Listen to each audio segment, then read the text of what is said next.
Welcome to the first edition of the debate about the 2014-2015 La Liga season. Today is Thursday, October 23rd.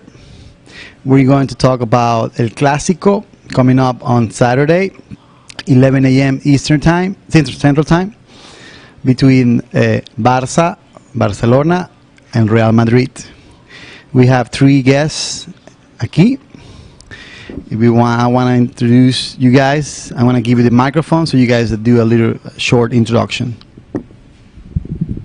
Thank you, Rafa. My name is Mariano Klaric. I'm a physical education teacher in high school and also coaching in a high school freshman team. And I'm from Argentina. Hi, so my name is Dani Martinez. I'm from Barcelona, and I coach. I'm a soccer coach in Wilmette, and yeah, I've been here for 12 years. Hi guys, how are you? My name is Juan Ventura. I'm actually a very avid soccer fan, born and raised in Mexico, played semi-pro younger years, but here now enjoying the soccer life as a fan. Thank you, guys. Thank you for being here with me, with us, and with now in Chicago. And we're here because we want to talk about, like I said, the Barça game and Real Madrid, the first Clásico of 2014-2015 season. So I want to start off with Dani. What do you think what's going to happen on Saturday? What's the expectation? What's going to happen in your opinion? Well, I think it's going to be a very intense game, just like most of the Clásicos. You know, Barcelona is going to win, but it's not going to win for a lot. You know, it's going to be probably, I would say, like 2 to 3. Madrid is going to score, but we're going to score one more. So. So Juan, what do you think about? We have Chicharito with Real Madrid. We have Rodriguez, Real Madrid. We have El Alemán. We have a new coach for Barcelona. We have Neymar back in the season now again. The most important thing from the Barca side, we have Luis Suarez. What do you think? Well, that's a very tough question, Rafa. You know, because you're saying world-class players are coming by, you know, and when we're talking a Clásico, you know, we can't look at statistics, you know, we have to look at the big picture, and the big picture is that it's a Clásico, you know, anything goes, you know. I love both teams. They have great players. I think it's going to be a battle, you know. You got Madrid, you know, playing intensely, a very good game form they have coming on, but you know, Barcelona has been doing good lately as well, and they're league leaders for a reason. So, like I said, you know, it's a Clásico. Anything can happen. Mariano, so what do you think about how's Lionel Messi condition these days? He in the World Cup, he was kind of on and off. I'm a big Lionel Messi fan, but I can tell you that I think he looked tired during the World Cup. What do you think about Messi coming to the first Clásico of 2014-2015? I think as Lionel Messi right now and for a long time ago, he's #1 football soccer player, and like you said, and in the World Cup, he did a good first stage with the 3 games and score. In the last part of the World Cup, his performance come down a little bit because the team didn't help him much, and the coach also.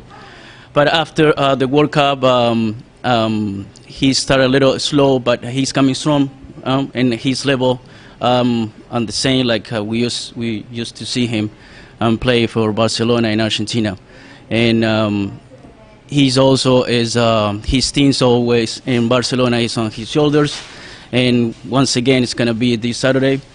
If Messi have a good day, Barcelona has a lot of chance to win this match. Tough game. Clásico is a Clásico, and anything can happen. Dani, so what do you think so far about Barca in the season? What do you think about how they're playing? What do you think about the new head coach, Luis Enrique? Tell us a little bit about that.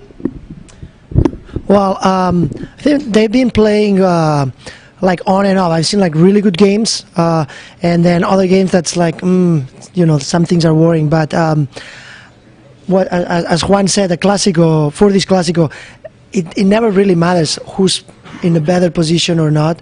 It's a Clásico. Anything can go like that. Barcelona can be playing really bad and then just come to the Clásico and kill them anyways. Now Madrid is very strong.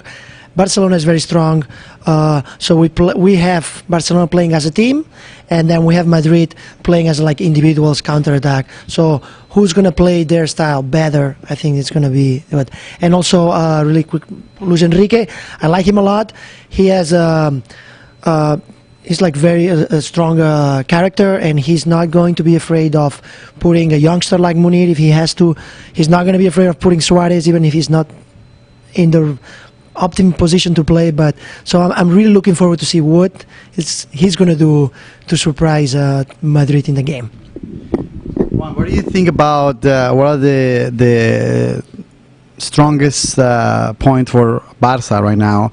As you know, as we all know, Puyol is no longer around, so the defense of the Barca, they got this Croatian player,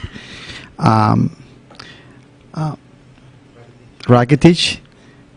What do you think about what's the strongest aspect of Barca? What is areas that they need to improve on?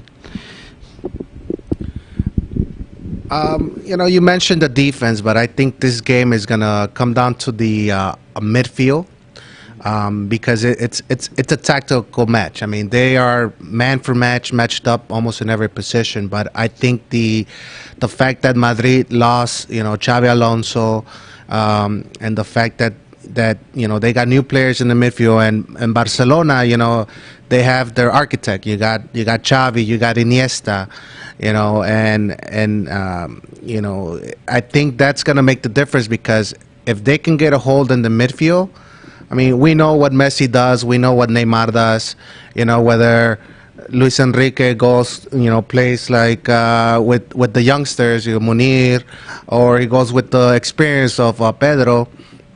I think that's irrelevant, because at the end of the day, you got Xavi, you got Iniesta in the midfield, and Busquets controlling the backfield. I mean, I don't think Madrid can match it, and if that happens, I think we're looking at a Barcelona win. There's been a lot of controversy lately, Mariano, with Messi. The press are saying that Luis Enrique should think about the possibility of sitting Messi, giving some rest. What do you think about that? Well, I think Messi wants to play every single game, every single minute, because he has strong personality, and it's fine. So if he's okay, he should play every game. But he has substitute on the last game, which is good. He's resting a few minutes, like 20 minutes, to get ready for the Clásico, and it was a good idea. The game was 2-0, and then he'll get it done, and then we fine. So I think Messi, he's ready for this game. He's gonna do well. Dani, you're from Catalonia, right? Yes. So tell us about people right now. What's the level of excitement in Catalonia? What is people thinking about the Clásico? Now you are here in Chicago for 12 years. Of course, your perspective is a little bit different. You have La Peña, Barcelona, Chicago. You're the founder. People get together here, but it's not even close as being in actual Barcelona. What is people thinking these days? Like today, they are 2 days into the game, and well, actually, if you come to the Barcelona, to the Peña, to one of the big games, you'll like a lot of people are very passionate here. So you would be surprised. But in Barcelona, Yes, like people are when a game comes like that, we're nervous because it's a big deal. Like once you win, you're really happy. Everything is good, and the other way around. Once you lose, it really makes your week go differently. So there's a lot of nervous. In the few years we've been very positive. Like I remember in the Guardiola era, it wasn't a matter of winning. It was like we go to Madrid, and it was like how many goals are we going to score against them? How much are we going to beat them? Right? Yeah. So now we're not there. Like we're not there again. Like now it's like we're not as good as we were, but still. So I think a lot of people are nervous and excited to see the game, and when the game comes, it's just the best. Yeah. How about you, Juan? You are from Mexico, and allá in Mexico we have the la América y las Chivas. People, what do you think over there in Mexico right now? I mean, they have a lot of fans. The Clásico, I'm sure there's a lot of fans over there. What do you think? And especially since there's a lot of Mexican fans that used to be with Barcelona, and now for the fact that Chicharito now plays for Real Madrid, I am positive that the #1 jersey on La Liga right now in Mexico, you can say who the answer is. And you're definitely right, Rafa. I mean, for many years, the standard and the Mexican ideology of soccer players was Rafa Marquez. He was El Kaiser de Michoacán. He put the name of Mexico, up there because his style of play, his dominance of the backfield, and his technique playing the game. But overall, I think that Mexicans are happy to have this game going because even though Rafa's not there at Barcelona, now we got Chicharito. He's one of the most effective goal scorers out there, in this current time. Yes, he doesn't play all the games, but when he does, he makes a difference. He did it in Manchester United, and we can see the brilliance that he has right now in the few games that he's played in Madrid. He scored 2 beautiful goals in his first real game, and I think in Mexico, yeah, we have clásicos too. América Chivas, it's very big out there. It's very passionate, but when you're talking El Clásico, the Clásico, and I mean you have to talk Madrid, Barcelona, and it's a nationwide, international game out there. So I think that we're all cheering for Chicharito, but at the same time we still got those Barcelona fans because of Rafa Marquez. So it's going to be a divided game. So it should be fun. How about you, Mariano? I mean, how's the people in Argentina? How they feeling? What's the expectation allá en Buenos Aires, allá in Argentina about this game and Lionel Messi? What is the people over there thinking about El Clásico? It is a big game for us in Argentina to see Barcelona against Real Madrid. And of course, since no Argentinians players since Real Madrid, since Di Maria gone, we have 2 players, Lionel Messi and Mariano in Barcelona. But we always cheer, we're fans of Barcelona because of Messi, of course. And like my family, my friends, everybody in Argentina, we're expecting that Barcelona, we're cheering, we're fan of Barcelona to try to win this game. So we're waiting, and I think the whole country in Argentina, we're waiting for Messi is doing well. We always expecting he's doing well. We're always happy when he score, when he's at the top of the newspaper and everything, everyone talking about him, and we would like to continue with this career. It's unbelievable. It's #1, I think, right now. Dani, tell us about the young players in Barça. Lower level, like the academy that they have. I know in Chicago they come here in the summer. I think for the last 2 or 3 years, 2 years. They have their academy, and they trying to teach players here, kids, but I'm sure they also are trying to recruit kids. You've been involved with that, Dani. Tell us about the academy of the young players in Chicago and also allá in Catalunya, in Barcelona. Yes, so yeah, I work for Captiva Sports as well, and they're the official partner of Barcelona in the United States. And so we were able to bring Barcelona, to convince Barcelona to. They've been in Miami for 7 years now, so we were able to convince them to come to Chicago. And basically, what it is we bring the Barcelona methodology and the Barcelona coaches to Chicago. And we put a camp, right? So it's interesting to see that it's just a different mentality, just the coaching. So yes, we do the camp, and then the coaches just chose from each camp. There's not only Chicago, there's in all around the states. And then when a Barcelona coach sees a player that's has the potential, they invite them to Barcelona, and there's a tournament, international tournament every year, and even though it's really difficult, but they go there and then they play. And if there's a player that's really good, they're gonna, Any player that you know from There's from Chicago. There were 6 invited, from 6 or 7 from from last year, from the first year. Okay. They haven't been. This is the second year. It's going to be yet, and they went there and they had fun. I don't think there's anything that follow through, but they might be following a couple.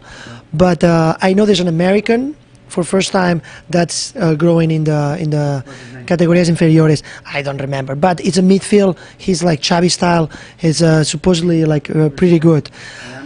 No, I don't know exactly but also, yeah, Barcelona, they just opened an academy in Miami, Fort Lauderdale. So that's the first one in the United States. You mentioned about La Peña. Tell Yes. us about La Peña, Barcelona, and Chicago. Yes. How long it's been around? So I founded the Peña Barcelonista Chicago in 2010 because I didn't like watching the games by myself. And that's what the Peña is about. It's just getting to a place and watching the game with Barca fans. It's just so much fun, when Barcelona scores, we all cheer and we do activities. And so now we're meeting at Bar 63, that's on Devon and Broadway, Where do they meet? we meet at all Barcelona games on the weekends, and then on the Champions League we're gonna meet after on the big game semifinals because people work. And but like this Saturday we're meeting at the Peña. It's gonna be the place holds about 300 people. We already have a list with 150 people, and then we do raffles with jerseys. We sing, we bring people. We sing all the songs. So it's just really passionate, and we would like to invite every Barcelona fan to come and join us. And it's just a lot of fun, and we always looking for new fans. So. What's the website? Where can they find you? You can find us on Facebook. So if you look, you just Google Facebook, Twitter, and Instagram. You could just Google Peña Barcelonista Chicago or FCB Chicago, and you could see the Facebook page, Instagram, Twitter. So we have all that, and then we put all the events. We do all different kind of events, social events. So is it? How do you become a member of La Peña? You can become a member, and by registering, it's just like a 2-minute thing. You register, you pay a $35 membership, you get an ID, and then you get discounts and a lot of good things. Or you could just show up and watch the game with us. So, and you don't have to pay anything. It's free. So there's 2 things How you many could do. people usually go to the game? It's like a Yes. regular game. So usually, like the minimum we have is like 20 people.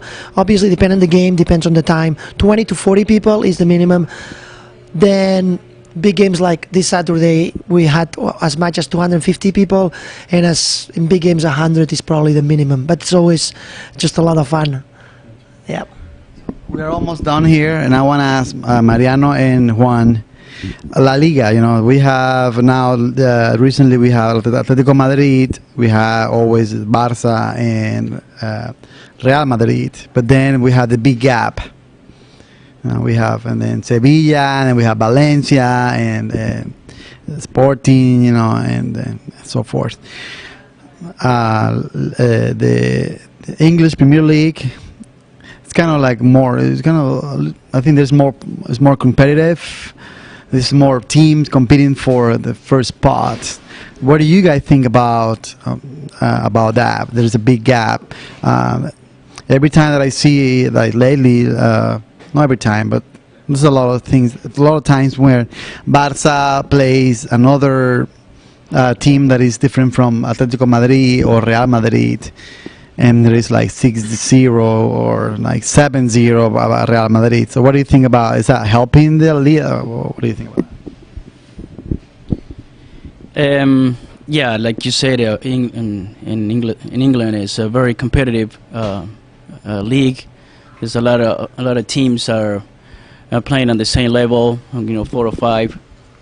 Every one of them can just win the league. And in Spain, Barcelona and Real Madrid is always competing who's gonna win this season. And once in a while, it come out when Atletico Madrid or Valencia or Sevilla try to fight them, but you can do stands, and in the last 10 years is always Barcelona and Real Madrid. It's gonna be the same way this year. So Barcelona or Real Madrid is gonna win this season. Yeah, it's a little hard to answer because you start talking into the debate about FIFA fair play or financial fair play. You got all the big names, all the big players: Real Madrid, Barcelona, Cristiano, Messi, Luis Suarez. But in England, I think that they distribute that a little bit better, and that's why the league, I think personally, it's a little bit more competitive because it's any team can beat a top team, and I think that if the Spanish league, Liga VBA, I mean, if they would kind of follow that trend, I think we would see a little bit more competitive games. Not to say I don't enjoy, watching Madrid, Barcelona, and play, but I think that giving that diversity to the teams might spice up the league a little bit better. Well, the last question that we have is to finish it up. I gotta ask this question: what's the prediction of the scores? And what's the score gonna be, and who's gonna score? It is a tough game. I think Real Madrid is coming strong. Barcelona is the leader in first place. And I think it's a lot of score. It's gonna be in the game, and I hope Barcelona can win this game. I can say 3-2 Barcelona, probably. And Messi's gonna score. Neymar is gonna score, and probably Xavi or who's playing on the midfield can score, or Messi can score 2, or Neymar is coming with 2 and 1. Messi. So Ronaldo on the other side, of course. Benzema is coming strong, and James Rodriguez also. So there's gonna be 3-2 Barcelona. So I was going to say that, but now I'm going to change my answer. So I'm going to say 0-2 for Barcelona, and Messi is going to beat the record of Zarra, the more goals in history in the league. And I hope that Real Madrid, the Madrid fans recognize him, because this is a huge accomplishment. 0-2, 2 goals for Messi. Cristiano Ronaldo will poop his pants, and he's not going to do anything. So. Like always, right? Yeah, like always in the big games. Well, I'm going to be the oddball here, but I don't think that this game will be as easy for Barcelona this year. I think that because of the fact that Madrid has been coming on really strong, they're really good form, they're finally playing the way Ancelotti wants them to play. It's going to be tough, but I'm going to go with a 2-2. It's a draw. So I think that they're going to cancel out each other. They got a history, rivalry, and form, and that takes effect. And I'm hoping Messi breaks the record, but I also think that but I can't wait to see the debut of Luis Suarez. I think that he has something to prove, and I think that he might surprise us with a goal there. So maybe the tying goal. So 2-3, Suarez scores the last goal. Yeah. So Mariano, you said 3-2 Barca. Dani, you said 2-0 Barca, and you said 2-2. And my opinion is anything can happen. It's the Clásico. Real Madrid, in my opinion, is coming into a team per se with the same head coach as last year. Luis Enrique is coming for the first time as the head coach of Barcelona. They're still trying to figure out the team per se. I think it's going to be close. I don't want to make any prediction, but I think it's going to be very close. And I don't know. I'm going to say 3-3. You know, so I think it's gonna be, and I think the second half, I think they're going to pull out Benzema, and then Chicharito's going to come, and I think Chicharito's going to score. And I also hope Messi scores 2 goals and he breaks the record. We'll see. So this is it, and we'll be back next edition of La Liga discussion. Thank you, Juan. Thank you, Dani. Thank you, Mariano. And thank you. And follow us on Facebook now, and facebook.com/Now and Chicago, or you can also see this video on nowandchicago.com. Thank you.